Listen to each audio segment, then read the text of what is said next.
하나님께서 만드신 자연 가운데 살아있는 것은 끊임없이 자기를 채웁니다.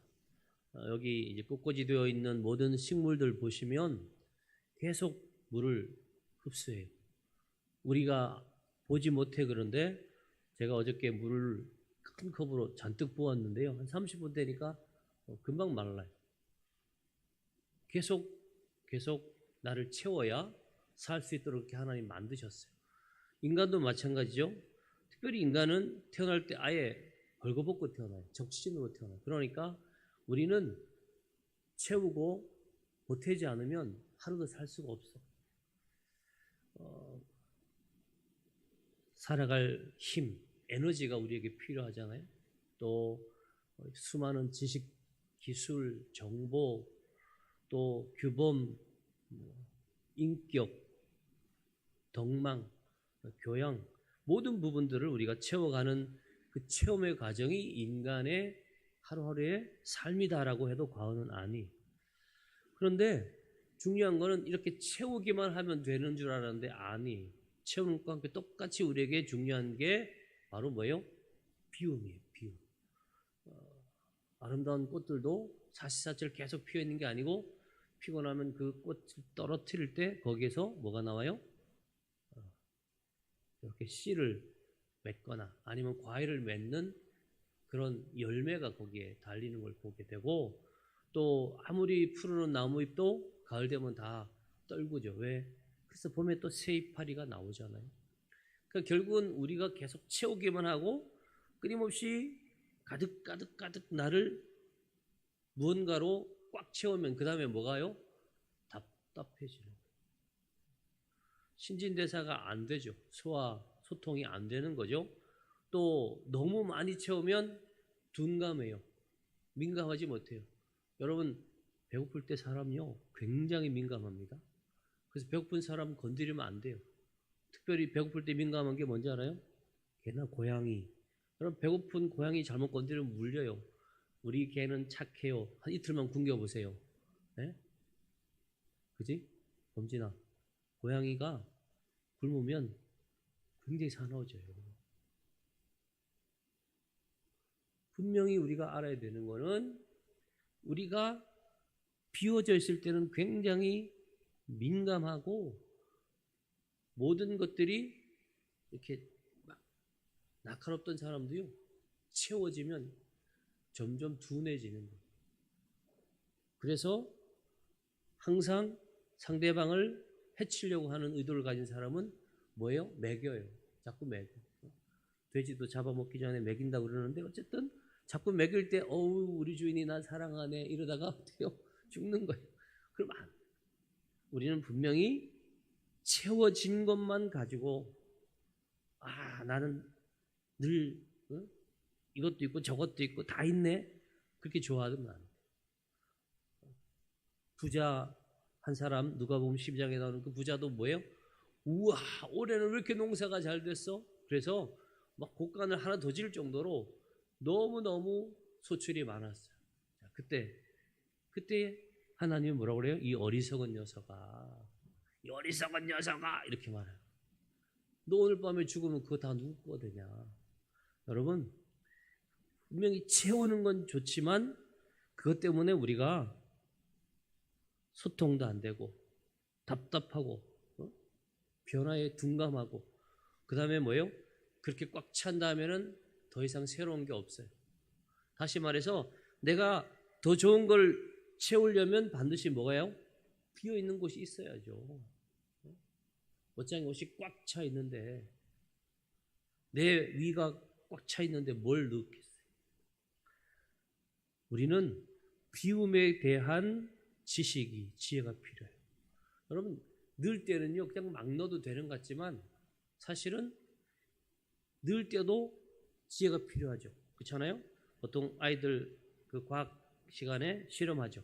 이렇게 굵은 자갈, 그 다음에 조그만한 자갈, 그 다음에 모래 이런 거를 선생님들이 주면서 얘들아 이거 넣어봐라.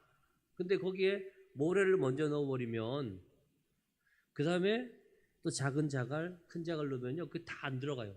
근데 반대로 큰 거 넣고 그 다음에 작은 거 넣고 그 다음에 뭐를 넣으면 다 들어가죠. 채우는 것도 반드시 그런 것들이 있어야 돼. 지혜가 필요해. 그런데 그보다 더 지혜와 또 훈련이 필요한 게 뭔지 알아요? 비움이에요. 비우는 건 진짜 간단치가 않아요. 우리 몸에 들어온 것 중에서 비워지지 않으면 질병에 걸리는 게 많대요. 그렇잖아요. 우리가 살아갈 때 꼭 필요한 게 지방. 그런데 그게 계속 내 안에 남아있으면 안 돼요. 우리가 활동해서 그거를 소진시켜 버려요. 뭐 탄수화물이든 단백질이든 뭐든지 들어와도 그걸 내가 충분히 써서 활용해서 그걸 또 비우는 과정이 필요하죠. 마찬가지입니다. 우리의 마음도 그래요. 마음도. 요즘 많은 현대인들이 힘들어하고 굉장히 많이 답답해하고 스트레스 받는 이건 뭐냐면 마음이 너무 많이 채워져 있어요. 이런저런 정보들이 옛날보다 훨씬 많아. 옛날에는 동네에서 살아봐야 뭐 들리는 소문이 별거 없어요. 또 저 사람이나 나나 사는 모습이 비슷해서. 그런데 요즘은 아니잖아요. 너무너무 사람들의 삶이 다양해지고 그 갭이라는 게 차이가 엄청나요. 그러다 보니까 내 마음에 이러저러한 것들이 계속 채워져요. 계속. 근데 나도 모르는 사이에 이게요 꽉 찼어요. 이걸 비우지 않으면 내가 원래의 모습을, 내가 진짜 나를 찾을 수가 없다라는 거예요. 그래서 오늘 이 빌립보서 2장은 우리에게 비움에 대한 얘기를 하는데요. 먼저 1절부터 4절 우리가 안 읽었지만 그 앞부분에, 우리가 읽었던 성경의 앞부분에는 세 가지 권면을 빌립보 성도들에게, 빌립보 교회의 교인들에게 이렇게 말해요. 첫 번째가 너희는 하나 되어라. 하나 되어라. 여러분, 이 하나 되라는 메시지는요, 과거부터 지금까지 아주 중요해요. 왜? 인간이 살아가는 삶에는 하나됨이라는 것이 참 필요한데, 하나님은 온 우주 만물을 하나로 만드셨는데 계속 우리는 뭐예요? 나눠요. 분열해요. 그 다음 두 번째가 뭐냐면 남을 너보다 더 낮게 여겨라. 아니, 내가 더 중요하지 왜 남을 더 낮게 여깁니까? 근데 그렇게 말씀하시는 거예요. 그 다음에 세 번째는 뭐냐면 서로 돌아보는 삶, 서로 살피는 삶, 그렇게 해서 너희들이 살아가라 이렇게 말씀하시면서 이제 5절부터 예수 그리스도의 마음을 소개하고 있어요. 그리고 예수님을 따라서 너희도 비워라 그랬어요. 겸손, 낮아짐, 이 자기 비움은 너희가 삶으로 실천할 규범이다. 그냥 듣고 흘리는 게 아니고요. 이거를 너희가 삶으로 실천해야 된다라고 말해요. 그러기 위해서 뭐라고요? 그리스도를 본받아라. 여러분, 어떤 사람이 살아가다가 그 인생에 변화가 있어요. 막 고기를 좋아하던 사람이 어느 날 갑자기 이제 육식을 줄이고 나는 베지테리언이야 이렇게 채식주의자가 되는 거는요, 자기 혼자가 아니 어디서 정보를 듣거나 또 자기가 신뢰할 만한 사람이 하는 그 얘기를 들은 거예요. 야, 고기만 자꾸 먹으면 자꾸 이러저러한 질병이 생긴대, 늙어서 안 좋대, 그런 얘기. 그 다음에 열심히 사서 막 물건 엄청나게 집에 막 채우던 사람이 어느 날 미니멀 라이프 합니다 이래가지고 집에 있는 걸 다 버려요. 다 버려요. 계속 버려요. 왜요? 누군가가 그렇게 살아가는 걸 보니까 너무 좋았거든요. 여러분, 반드시 우리의 비움에는요 모델이 있어요. 롤 모델. 그게 누구라고 성경은 말해요? 네? 범진아, 예수님이라고 말하는 거지. 우리가 비울 수 있도록 도우시는 분, 아니 스스로 그렇게 살아서 우리로 하여금 저렇게 살면 되는구나 라는 걸 알려주신 분이 누구라고요? 예수 그리스도예요. 자, 예수님은 오늘 성경에 보니까 자신을 비웠다 그랬어요. 하나님인 예수님이 자신을 비웠어요. 그러니까 하나님으로서의 영광을 포기한 거예요. 하나님으로서의 특권이 있잖아요. 그러니까 하나님이 가지고 있는 특권이 뭐예요? 모든 걸 다 알아요. 모든 거를 다 하실 수 있어요. 그 다음에 뭐예요? 어디나 계실 수 있어요. 그런데 육신을 딱 입고 나니까 어디나 계실 수가 없는 거예요. 몸을 안 입었을 때는 예수님이 하늘에도 계실 수 있고 땅에도 어디나 한순간에, 근데 몸을 딱 입으니까 어떻게 해요? 우리처럼 똑같이 걸어 다녀야 되는 거예요. 낙이 타고 가야 옮겨가는 거지 그 자리에 고정되는 거예요. 그리고 육체 안에 계시다 보니까 뭐예요? 하실 수 있는 것과 없는 것이 생기죠. 인간이니까 먹어야 배 부르지 안 먹어도 배 부르는 거는 안 되는 거예요. 그러니까 전지전능해서 무소부재해서 어떻게 해요? 인간처럼 되고 나니까 그 모든 것들이 다 포기가 된 것이죠. 이렇게 스스로를 포기했어요. 하나님으로서의 능력, 특권, 존엄, 그 다음에 모든 사람들이 어떻게 해요? 존경하고 받들어야 되는 그 영광스러움을 포기하니까 심지어 어떻게 해요? 사람들이 욕을 한다. 침을 뱉고 뺨을 때리고 막 벌거벗기고 거기다 막 채찍질하고 이 모든 것들은요 예수님이 포기하셨기 때문이지 예수님이 만약에 하나님으로서의 그 권위와 능력을 포기하지 않으면 누가 감히 예수님한테 채찍질, 뭐 뺨, 욕 할 수 없어요. 근데 그걸 다 포기하셨으니까 그걸 다 몸으로 감내하시고 마지막에 뭐예요? 십자가에 죽으시는 거예요. 여러분 여기서 끝이라고 성경은 말하지 않아요. 이렇게 모든 걸 포기하시고 자신을 비웠던 예수님이 마침내는 어떻게 해요? 뒤에 보면 이러므로 자 이제 우리 9절부터 한번 읽어볼까요? 성경 시작. 이러므로 하나님이 그를 지극히 높여 모든 이름 위에 뛰어난 이름을 주사 하늘에 있는 자들과 땅에 있는 자들과 땅 아래에 있는 자들로 잠깐만요. 하늘, 땅 아래라는 건 뭐예요? 모든 게 다 포함. 모든 피조세계가 다 포함돼. 그러니까 한 사람도 아니 한 생명도 한 피조물도 빠짐없이 다 누구를요? 예수님을 향하여 무릎을 꿇게 만들었어요. 그리고 그 이름 앞에 엎드리게 만든 거예요. 그리고 그 입 모든 입으로 예수를 주라 시인하여 하나님께 영광을 돌리게 한다. 여러분 하나님은 비우시고 낮아지고 겸손하시고 희생하신 예수님을 어떻게 해요? 가장 존귀한 하나님 우편에 앉게 하시는 그 놀라운 영광을 그분에게 주셨어요. 그러면서 뭐라고 그러는지 알아요?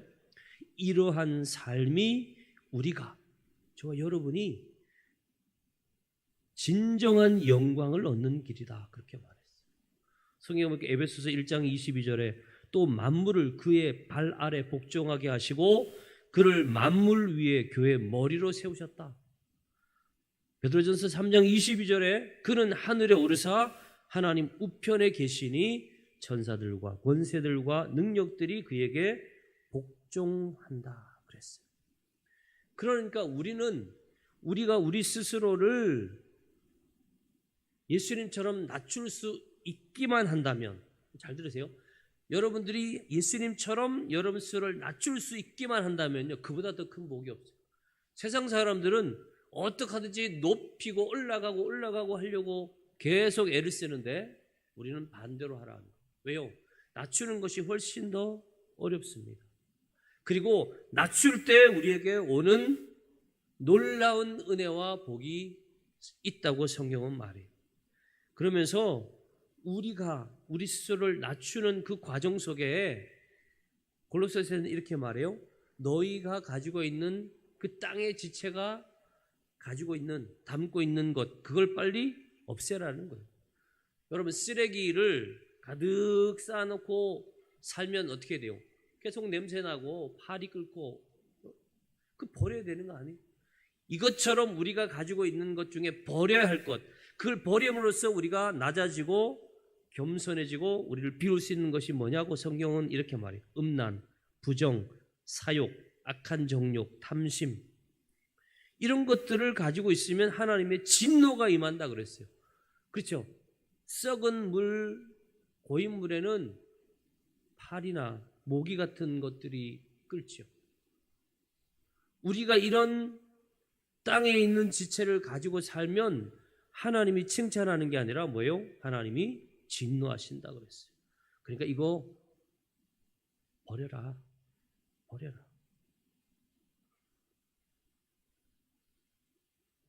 분함, 노여움, 악의, 비방 너희 입에 부끄러운 말도 버려라. 거짓말하지 말아라. 옛사람과 그 행위를 벗어버려라. 새 사람을 입어라. 그렇게 말해. 그러면서 이 일에는 헬라인, 유대인, 할례, 무할레파, 야만인, 스고디아인, 종이나 자유인이 차별이 없다. 이건 뭐냐면요, 우리를 깨끗하게 하고 우리를 더러움에서 벗어나게 하는 이 일을 하는 데는 어떤 사람만 하는 게 아니라는 거예요. 모든 사람이 다 해야 된다는 거예요. 그럴 때 우리에게 주어지는 게 있어요. 너희는 하나님이 택하사 거룩하고 사랑받는 자처럼 긍휼과 자비와 겸손과 온유와 오래 참음을 옷 입고 누가 누구에게 불만이 있거든 서로 용납하여 피차 용서하되 주께서 너희를 용서하신 것 같이 너희를 그리하고 이 모든 것 위에 사랑을 더하라. 사랑은 온전하게 매는 띠다 그랬어요. 여러분, 우리의 삶에 결국 내가 가지고 있는 것들이 비워질 때, 그렇죠? 막 때가 켜켜이 묻은 사람들, 우리도 청년들 데리고 해외 가서 이렇게 단기 선교할 때 보면 항상 그 산지족 같은데 뭐 1년 내내 머리 안 감고 막 뭐죠? 이 양치 안 하니까 제가 얘기했잖아요. 치석이 뚝뚝 떨어지는데 완전 그냥 뭐 돌처럼 그 양철로 된 그 바구니에다가 막 이렇게 치석을 떨어질 때마다 쨍그랑 소리 날 정도로 이에 막 치석이 그렇게 붙어 있어요. 안 버렸으니까. 우리는 이것 버리면 큰일 난다고 생각하는 것들이 참 많지만 사실은 아니에요. 비우면요 얼마나 시원해요. 그렇죠? 오랫동안 화장실 못 가던 사람이 화장실 다녀오면 되게 시원하다 그래요. 그때 나오는 그 CF 음악들을 보면 다 와 이렇게 돼요. 신진대사가 막 원활하고 소화 소통이 잘 되고요. 그 다음에 아까 말했죠. 내가 비우고 나면 변화에 민감하고 잘 대처해요. 더 좋은 게 뭔지 알아요? 새로운 삶이 가능한 거예요. 더 좋은 것을 쉽게 받아들이는 거예요. 이 꽃꽂이 때문에 꽃 파는 데 갔더니 거기에 이게 꽃들을 종류별로 이렇게 사가라고 한 묶음 한 묶음을 물에 이렇게 담가놨더라고요. 근데 거기 이렇게 안내되어 있는 그 문구가 이랬어요. 물을 자주 갈아주면 꽃이 오래가고 싱싱하게 보존된다는 거예요. 물 계속 한 번 주고 그 물 썩을 때까지 두면 안 되잖아요. 우리가 하나님의 사람이라는 특징이 뭔지 알아요? 끊임없이 세상 것을 빨리 버려요. 빨리. 찬송가도 우리가 그렇게 부르죠. 모든 것 다 바치고 비고빈 내 마음에 성령 충만하도록 주여 채워. 하나님이 채워주시려고 봤는데 욕심이 내 안에 꽉 차 있어. 세상을 향한 기대와 소망이 나를 꽉 채우고 있네. 하나님이 아무리 좋은 걸 주려고 봤는데 빈 곳이 없어요. 야, 너 좀 내가 주는 은혜와 사랑을 좀 받을래? 그렇죠? 여러분, 우리가 음식을 받으러 갈 때 뷔페 가면 뭘 들고 가요? 빈 접시 들고 가야지 밥을 담죠. 거기 뭘 가득 채워놓고 말이에요. 먹지도 못하는 온갖 쓰레기를 가득 담아가지고 그 위에다 음식 담는 사람 없잖아요. 그런 어리석은 짓은 분명히 안 하는데 근데 삶으로는요 그 비슷한 일들을 우리가 많이 해요. 비울수록 공간이 넓어져서 어떻게 해요? 여유가 생기니까. 우리가 왜 여유 없는 삶을 사느냐 보면요. 근데 신기한 거는 경제적으로 이렇게 낙후된 나라일수록 비만도가 높아요. 왜? 막 채우는 거야. 채우는데 너무 급급해. 그런데 경제적으로 여유가 있는 나라일수록 비우는데 더 관심을 가져요. 그러니까 운동도 더 많이 하고 오히려 다이어트하고 막 그래요. 비울수록 어떻게 돼요?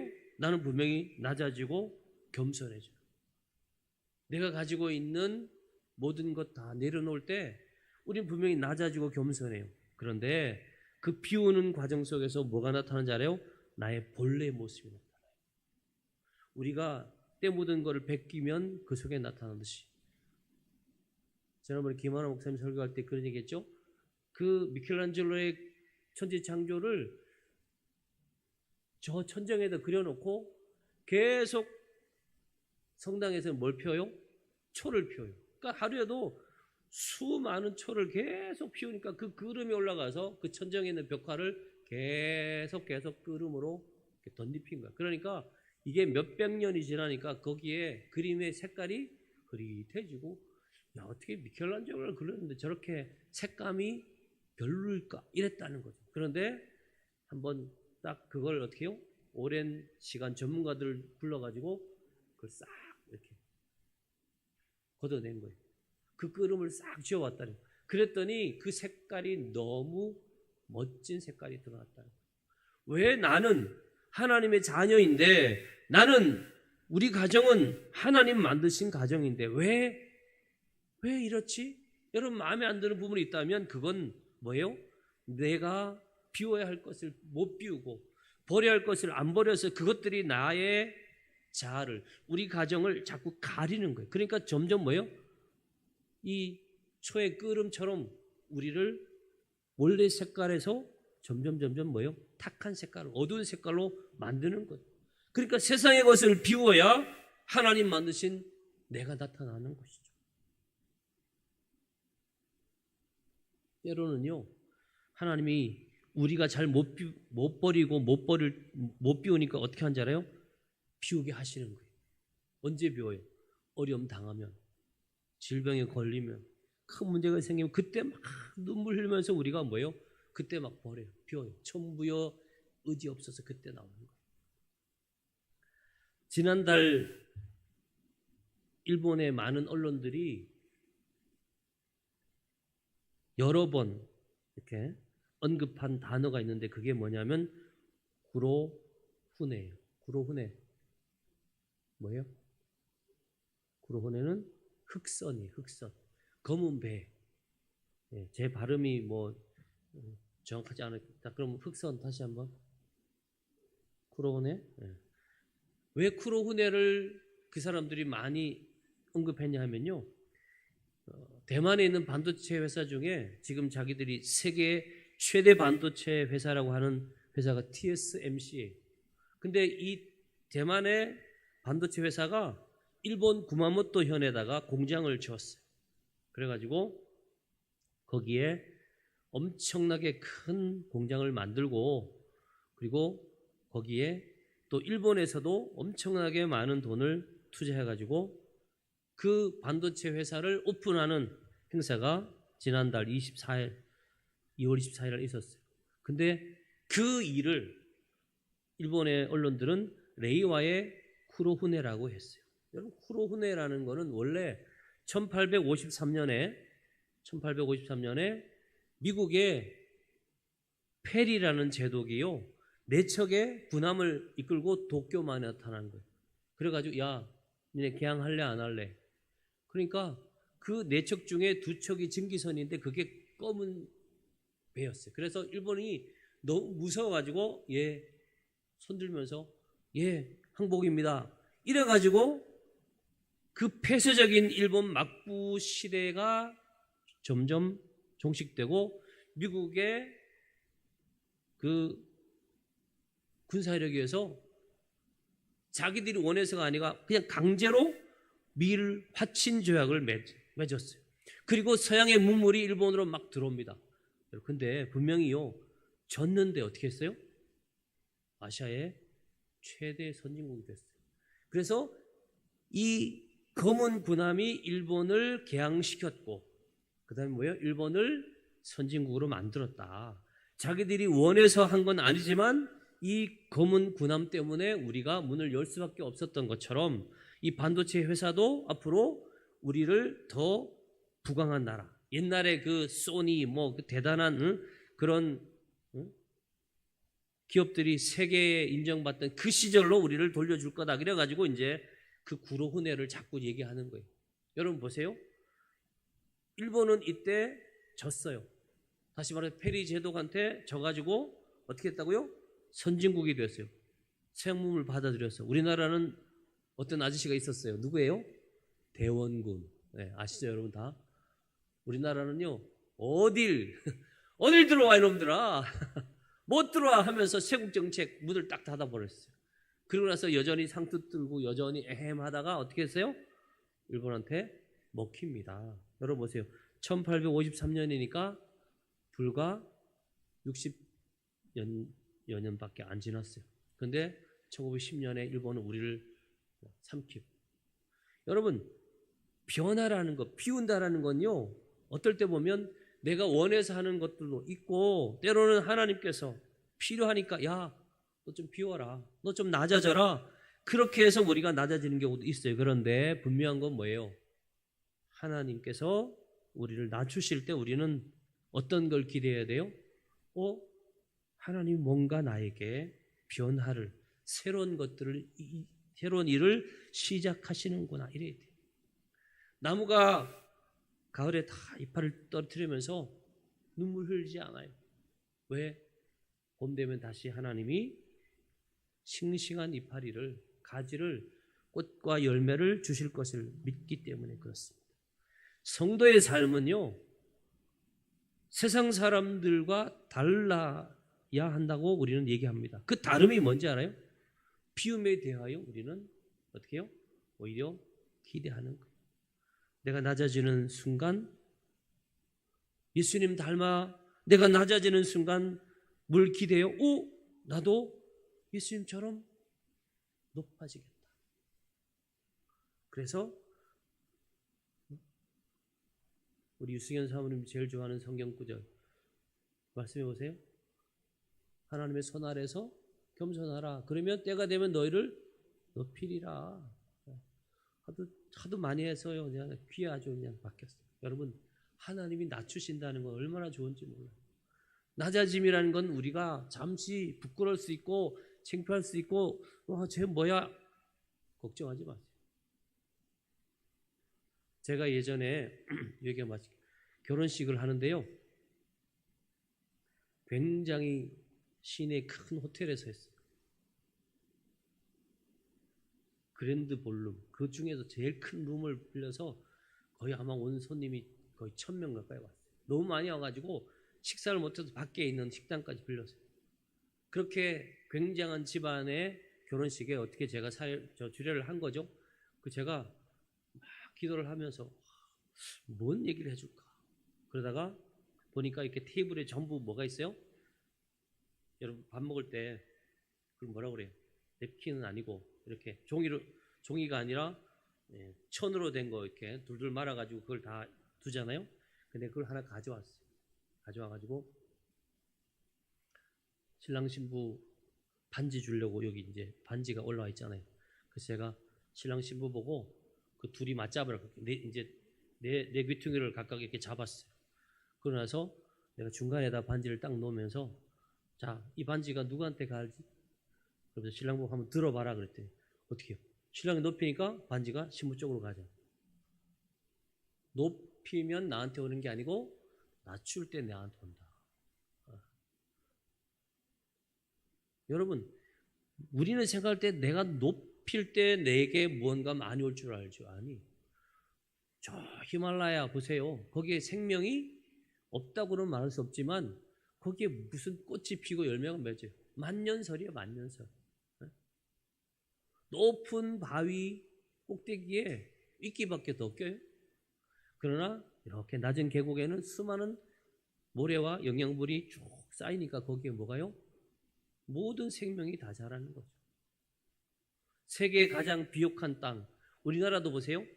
저기 높은 산보다는 그게 계속 흘러서 저 낮은 땅으로 가면 거기에 뭐가 돼요? 퇴적돼가지고 거기에 평야가 김해평야, 김제평야 전부 보면 다 뭐예요? 저기 낮은 곳에 있어요. 우리에게 하나님이 주시고자 하시는 은혜는 내가 낮아질 때, 나를 비울 때 수많은 열매가 맺히게 되고요. 거기에 더하여서 뭐가 된다고요? 하나님이 나를 높이신다는 거예요. 영광을 얻게 하신다라는 거예요. 이 은혜가 여러분 모두에게 있기를 간절히 축원합니다.